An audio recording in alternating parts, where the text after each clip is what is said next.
जय हिंद प्यारे बच्चों। अपने सीरीज को हम आगे बढ़ाते हुए आज हम एक नए टॉपिक की शुरुआत करेंगे जिसका नाम है सीक्वेंस एंड सीरीज। अगर हम अलजेब्रा सेक्शन की बात करें तो उसमें सीक्वेंस एंड सीरीज का बहुत ही मोस्ट इंपॉर्टेंट रोल है और पक्का है कि आपके एनडीए के एग्जाम में जरूर क्वेश्चन यहाँ से बनते हैं और आपने इसको पढ़ा भी है क्योंकि यह जो है 11th-12th के सिलेबस में आपको मिल जाएगा। लेकिन जब हम एनडीए का एग्जाम देते हैं, जब हम कंपटीशन का एग्जाम देते हैं तो उन्हीं चीज़ों को यहाँ पे हमें शॉर्टकट ढंग से पढ़ना होता है, क्योंकि अगर आप 12th बेसिस मतलब होता है 12th का होता ही है, लेकिन बस उन्हीं कंटेंट को हमें कंपटीशन के अकॉर्डिंग पढ़ना होता है। ये अंतर है एकेडमिक्स का और जब हम कंपटीशन का एग्जाम देते हैं। तो आज हम उन्हीं चीज़ों को यहाँ पे आपको कंपटीशन के पॉइंट ऑफ व्यू से बताएंगे, इसके शॉर्टकट्स को बनाएंगे, जो भी मोस्ट इंपॉर्टेंट चीज़ें हैं आज हम वो चीज़ यहाँ पे डिस्कस करेंगे। तो आज का वीडियो बहुत ही ज़बरदस्त है, आप अंत तक वीडियो को देखिएगा, अंत तक चैनल बने रहिएगा, तभी आपको पूरा समझ में आएगा कि आपको किस तरीके से सीक्वेंशियल सीरीज में क्वेश्चंस को सॉल्व करने हैं। ठीक है, तो बगैर कोई समय वेस्ट किए हुए आइए हम शुरुआत करते हैं सीक्वेंशियल सीरीज का बहुत ही मोस्ट इंपॉर्टेंट सेगमेंट जिसका नाम है अर्थमेटिक प्रोग्रेशन यानी समानांतर श्रेणी। देखेंगे बेटा यहाँ पे हम देखेंगे अर्थमेटिक प्रोग्रेशन।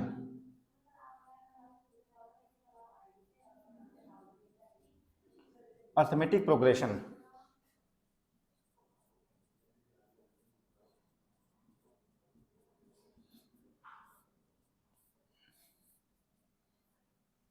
ठीक है बेटा, इसको हम शॉर्ट में बोलते हैं एपी, हम बोलते हैं इसको हम शॉर्ट में क्या बोलते हैं, एपी बोलते हैं। ठीक है, इसको हम एपी बोलते हैं। अब देखेंगे यहां पे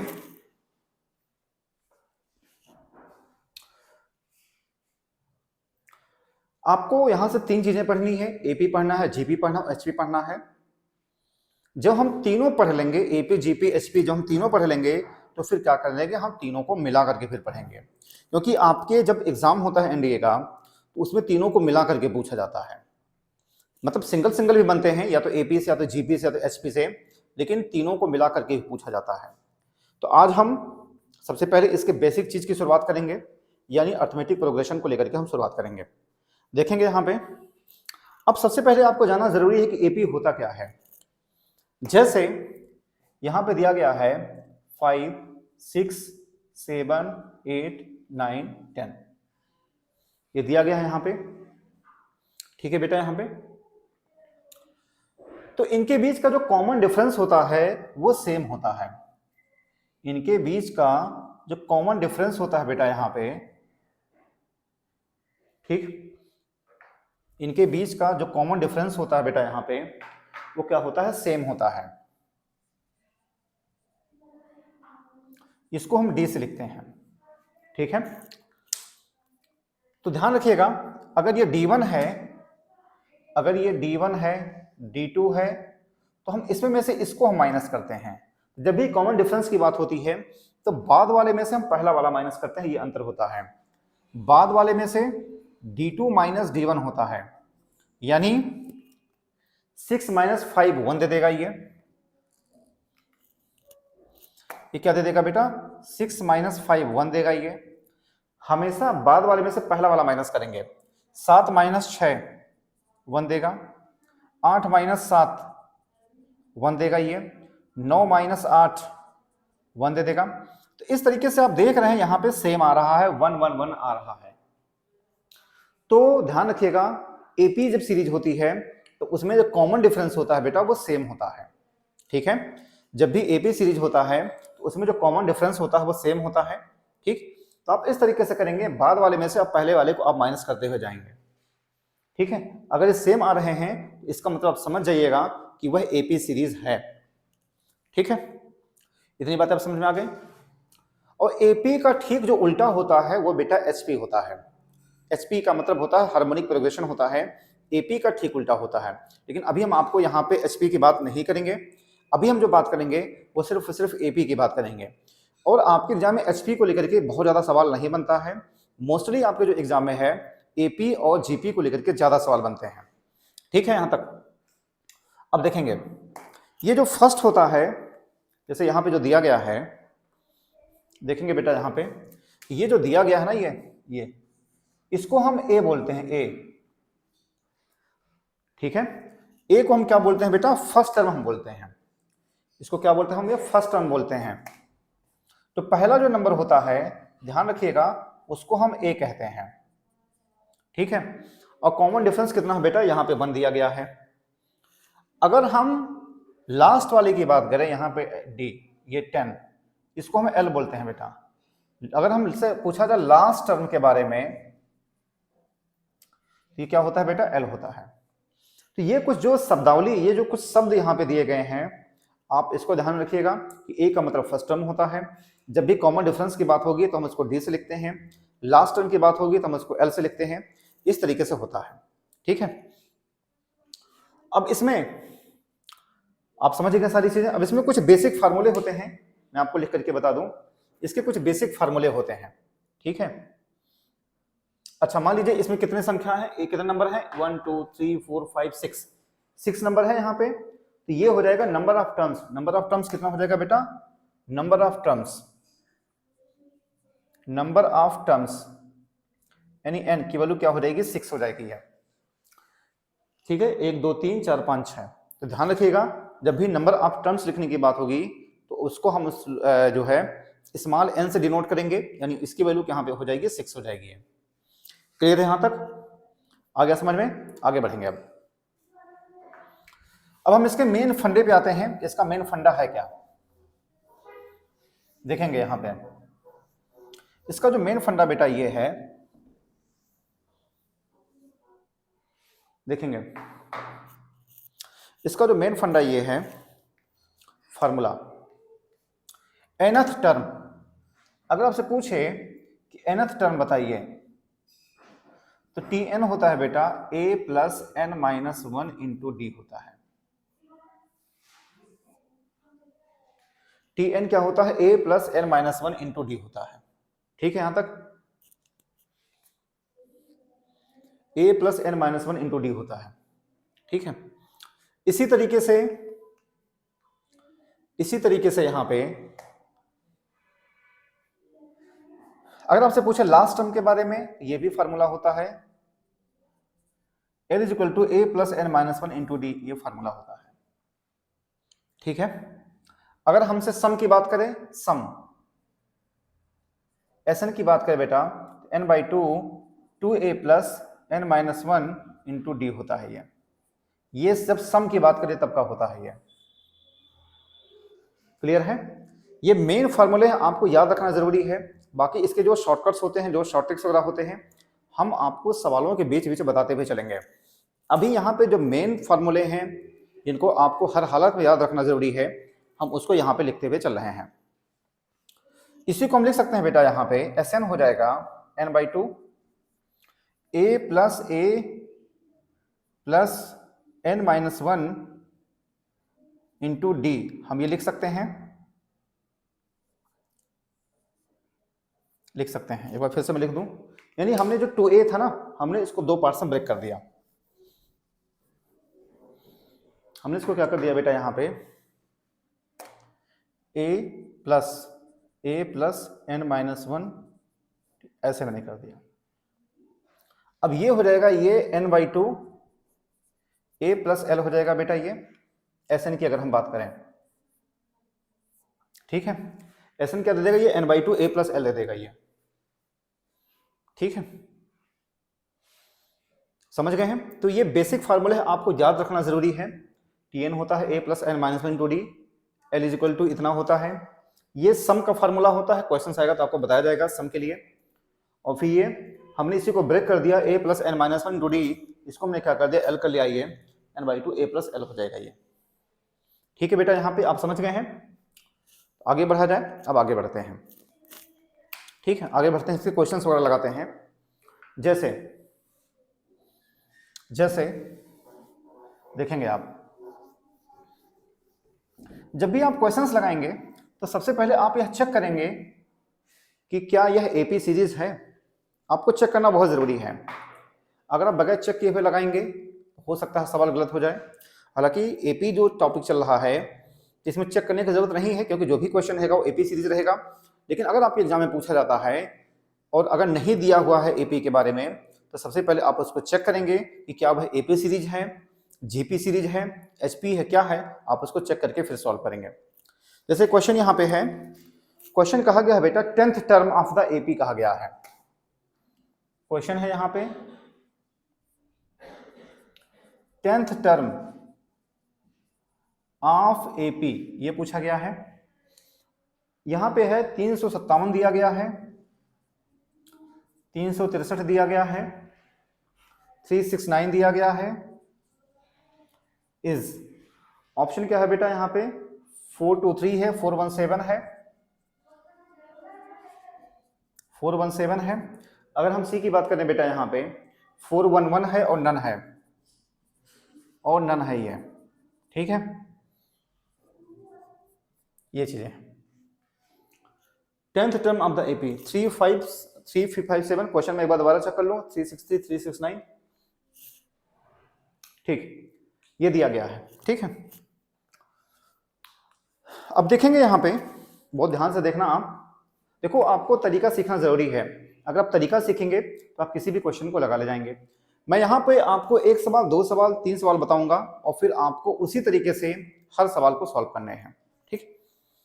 पहले देखेंगे क्या है, एपी सीरीज है 357 363, हाँ भाई 6 का अंतर है, 369 और 363 यहां पर भी 6 का अंतर है। तो आप देख रहे हैं यहाँ पे 6 का अंतर यहाँ पे हो रहा है। क्लियर है यहां तक? इसके बाद देखो यहां पे क्या हो जाएगा ये, ठीक, 10th टर्म की बात किया गया है। अब बताओ ए की वैल्यू कितनी हो गई बेटा, ये 357 हो गई है ना। ए की वैल्यू क्या हो गई है, ये 357 हो गई है। क्लियर है ना। इसके बाद डी की वैल्यू कितनी हो गई बेटा, यहां पे 6 हो गया ये। अच्छा यहां पे डॉट डॉट डॉट दिया गया है, इसका मतलब इसके आगे भी कोई नंबर है। हम एल को नहीं ले सकते हैं, एल जो होता है लास्ट टर्म होता है, लेकिन यहाँ पे आगे कोई नंबर आएगा, ठीक है, लेकिन हम यहाँ पे नहीं दिया गया है इसलिए हम एल की बात नहीं करेंगे। अब देखिए बस लगा दीजिए फार्मूला, एन की वैल्यू बेटा 10 है, तो फार्मूला क्या होता है, nth term a plus n minus 1 into d होता है ये। a की वैल्यू कितनी है बेटा, यहाँ पे 357 है, 10 माइनस 1 और d की वैल्यू 6 है।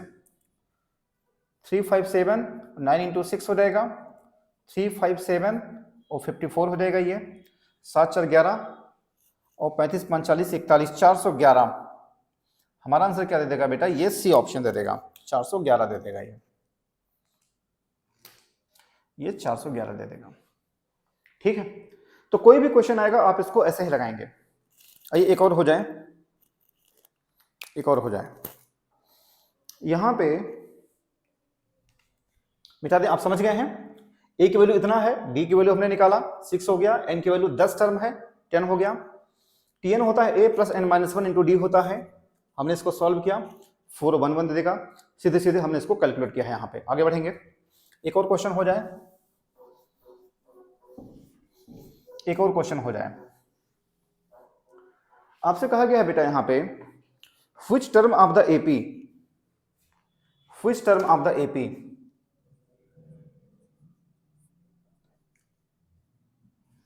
व्हिच टर्म ऑफ एपी, ये कहा गया है। क्वेश्चन है बेटा यहाँ पे 5 8 5 है, 8 है, 11 है, 14 है, डॉट डॉट इस 320, इस 320 आपसे ये कहा गया है।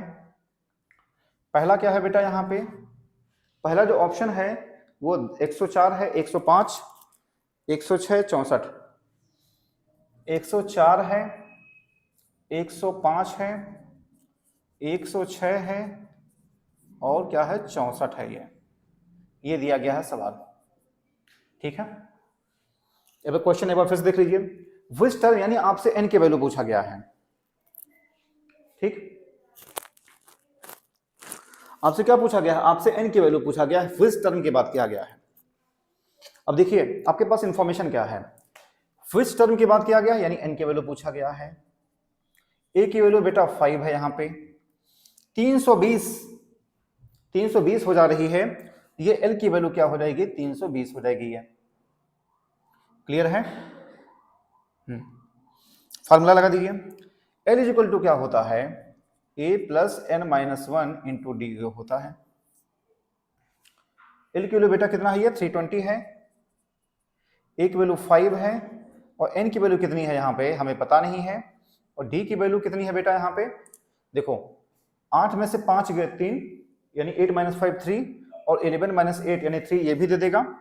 इसका मतलब डी की वैल्यू कितनी है, 3 है यहाँ पे, ये 3 हो गया। ये सिंप्लीफाई कर लीजिए, 320 minus 5 315 is equal to n minus 1 3, तो एन माइनस 1 बेटा हो जाएगा ये 315 बाई 3 105, एन की वैल्यू क्या हो जाएगा 105 प्लस 1 106।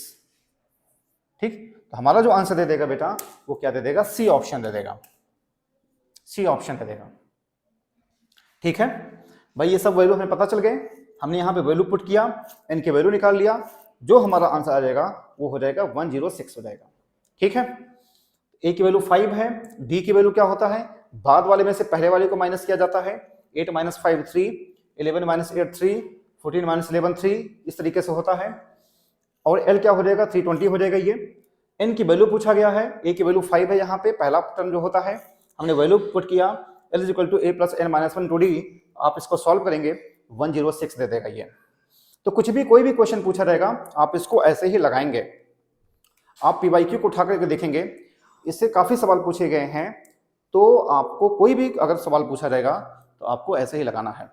ठीक है बेटा, आप समझ गए हैं? तो मैं ऐसा करता हूं कि आपको मजा आया होगा। बाकी अगर आपको वीडियो पसंद आता है तो जो भी आपके यार दोस्त हों सभी के पास हमारा वीडियो, हमारा चैनल उनके पास फॉरवर्ड करिए, उनके पास मैसेज पहुंचाइए कि यहाँ पे आपको किस तरीके से पीवाईक्यू को ध्यान रख करके दून ऑफिसर एकेडमी आपको पढ़ा रहा है। तो उनके पास, जिनके पास सुविधाएं नहीं हैं, जो किसी बड़े शहर में किसी बड़ी कोचिंग में जाकर के एडमिशन ले सके, उनके पास ऐसे वीडियो, ऐसे चैनल को भेज करके आप उनकी सफलता में सहायता प्रदान कर सकते हैं। और मैं अपने हर वीडियो में कहता हूं कि बेटा आप पीवाईक्यू के हिसाब से पढ़ें, तभी आपका सिलेक्शन हो पाएगा। और हम जो आपको बताते हैं, हम हमेशा पीवाईक्यू को ध्यान रख करके यहाँ पे आपको बताते हैं। मैं इस बोर्ड पे एक भी ऐसी फालतू चीज़ नहीं लिखूंगा जो कि आपके एग्जाम से संबंधित ना हो। इसलिए जो भी आपके जानने वाले हों सभी के पास हमारा वीडियो, हमारा चैनल उनके पास फॉरवर्ड करिए, ताकि उनको भी इस बात की समझ हो सके कि पीवाईक्यू के ध्यान में रख करके किस तरीके से पढ़ाई किया जाता है। ठीक, बाकी अगर आपको वीडियो पसंद आ रहा है तो एक बार फिर आपसे कहना है कि आप चैनल को लाइक करिए, सब्सक्राइब करिए, नोटिफिकेशन बेल को आप जरूर दबाइए, ऑल वाले हिस्से को दबाइए, कि जब तक आप नोटिफिकेशन बेल को नहीं दबाएंगे तब तक आपको ऐसे जबरदस्त कंटेंट नहीं मिल पाएंगे। ठीक है बेटा, अब एक महत्वपूर्ण सूचना एक और है आपके लिए। महत्वपूर्ण सूचना ये है, अभी जैसे यहाँ पे देख रहे हैं कि अभी यहाँ पे 20 मिनट का वीडियो हमने बनाया है, यहाँ पे अभी मुश्किल वही 2 ही सवाल हो पाए हैं। ठीक है, तो अगर आप ऑफलाइन अगर आप इस तरीके से अगर पढ़ाई करेंगे तो बेटा कभी भी आपका सिलेबस नहीं पूरा हो पाएगा। जब तक आप फुल सिलेबस नहीं पढ़ेंगे आपका सिलेक्शन नहीं होगा, क्योंकि आपको एग्जाम में क्वेश्चन ही नहीं मिलेगा अगर आप फुल कंटेंट नहीं पढ़ेंगे।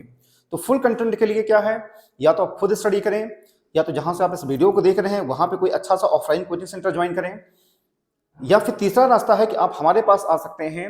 अगर आपको सारी चीज़ें सही लग रही है, यूट्यूब पे हमारे टीचर्स आपको सही लग रहे हैं, सारी चीज़ें अगर आपको सही लग रही हैं तो आप हमारी एकेडमी आ सकते हैं, आप यहाँ देहरादून आ सकते हैं, आपका वेलकम है। आपको ऑफलाइन कोचिंग ज़रूर ज्वाइन करना चाहिए। क्यों मैं इस बात को मैं कहता हूँ, क्योंकि ऑफलाइन कोचिंग का अलग ही मज़ा होता है, क्योंकि उसमें आपके doubt class, extra class, revision class, Sunday class, Saturday class, बहुत सारी क्लासेस उसमें हो जाती हैं। एक अच्छा सा ऑफलाइन कोचिंग सेंटर ज़रूर ज्वाइन करें। हम इस तरीके से हमारे यहाँ क्या आपको जो है फैसिलिटी मिलेगी, जो ये सब जो मैंने आपको क्लासेस बताई है, Saturday class, revision class, extra class, ये सब सारी क्लासेस हम प्रोवाइड करवाते हैं। क्योंकि हमारे पास ऑफलाइन क्लासेस में हम ज़्यादा बिजी रहते हैं, इसलिए हम आपको ज़्यादा टाइम यूट्यूब पे नहीं दे पाते हैं, ये हमारी मजबूरी है। लेकिन अगर आप अगर आप हमारे चैनल से जुड़े हुए हैं, हमारे वीडियो से जुड़े हुए हैं, यकीनन आपको कोई नुकसान नहीं होगा, आपको एक्सेस ही बहुत कुछ सीखने को मिलेगा। लेकिन अगर आप हमारे पास आना चाहते हैं, इस दिए हुए नंबर पे आप कॉल करके पता कर लीजिए हमारे ऑफलाइन बैच के बारे में, अगर आप हमारे पास आना चाहते हैं। लेकिन आपको फुल कंटेंट जरूर पढ़ना है अगर आपको सिलेक्शन पाना है। तो ठीक है बेटा, मिलते हैं नेक्स्ट वीडियो में। इसके बाद का वीडियो बहुत ही खास रहेगा, हम आपको बताएंगे, इसके अगले सेगमेंट की बात करेंगे। अगला सेगमेंट बहुत ही ज़बरदस्त है, आप उसको जरूर देखिएगा। ठीक है, तो मिलते हैं नेक्स्ट वीडियो में। आज बस यहीं तक। Thank you. जय हिंद, जय भारत, वंदे मातरम।